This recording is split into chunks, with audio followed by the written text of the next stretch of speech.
घड़े सामान को जोहार साथे विपुता सृजन कुमार मुर्मू यूट्यूब चैनल सामान को सगुन दाराम दिया आते ले हेज उड़ीसा पोनत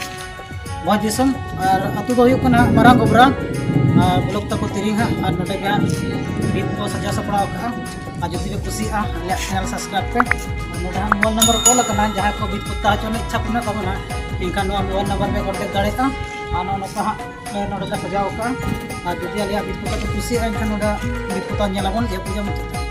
चौथे बीत कुत्ता